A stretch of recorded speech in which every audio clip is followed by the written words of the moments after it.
लोकसभा चुनाव के बाद एक और सियासी पिच तैयार हो रही है क्योंकि सूबे में अब पूरा फोकस 10 सीटों पर होने वाले उपचुनाव पर है, जिसमें सीएम योगी और अखिलेश एक बार फिर आमने सामने होंगे। सवाल यह है कि लोकसभा चुनाव में सपा से पिछड़ने के बाद क्या विधानसभा के उपचुनाव में बीजेपी का सिक्का चल पाएगा?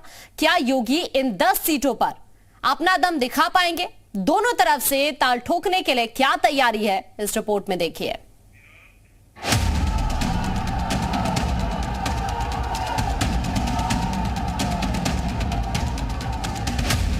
लोकसभा चुनाव के दौरान यूपी में खराब प्रदर्शन से बीजेपी का मोरल डाउन हुआ तो समाजवादी पार्टी के मुखिया अखिलेश यादव का कॉन्फिडेंस हाई है।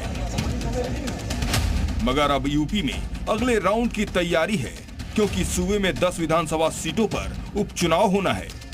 अखिलेश अपनी रणनीति में जुटे हैं तो बीजेपी अपनी खोई सियासी जमीन वापस पाने की कोशिश में जुटी है ताकि 37-33 से पिछड़ने के बाद अब इन 10 सीटों पर अपना दम दिखा सके। सबसे पहले जान लीजिए कि यूपी में किन 10 सीटों पर उपचुनाव है।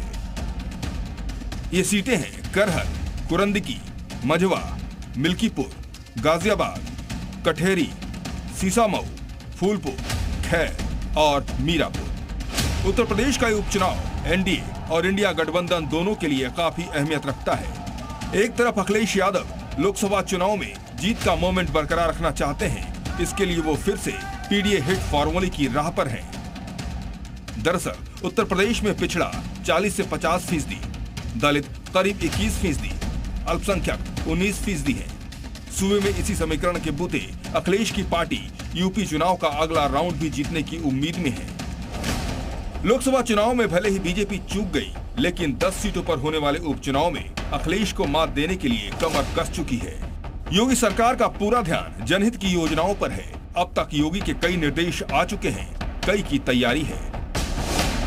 इसके तहत उत्तर प्रदेश में मल्टीटास्किंग स्टाफ की भर्ती होगी। प्रदेश में हवलदार पद पर भर्ती प्रक्रिया, सीजीएल के लिए 24 जुलाई से आवेदन, एमटीएस के लिए 31 जुलाई से आवेदन, 42,000 होमगार्ड की भर्ती का ऐलान, अयोध्या में विस्थापित दुकानदारों को मुआवजा, नई दुकानों की कीमत में 30% तक छूट, 20 सालों तक दुकानों पर ब्याज से राहत। ऐसे कई जनहित से जुड़े मुद्दों पर योगी लगातार आगे बढ़ रहे हैं। चूंकि 2027 में उत्तर प्रदेश में विधानसभा चुनाव होने हैं, ऐसे में ये उपचुनाव सेमीफाइनल के तौर पर देखा जा सकता है, जिसमें जीत दर्ज कर बीजेपी एक बार फिर फाइनल में अपनी जगह पक्की करना चाहेगी।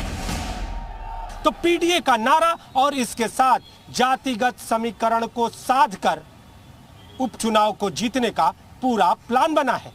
भारतीय जनता पार्टी भी दावा कर रही है कि इस चुनाव को हम पूरी तरह से जीतेंगे, तो समाजवादी पार्टी भी कहती नजर आ रही है कि चुनाव हमारे ही हक में होने वाला है। कैमरामैन गिरीश के साथ नीतीश कुमार पांडे, जी मीडिया, लखनऊ।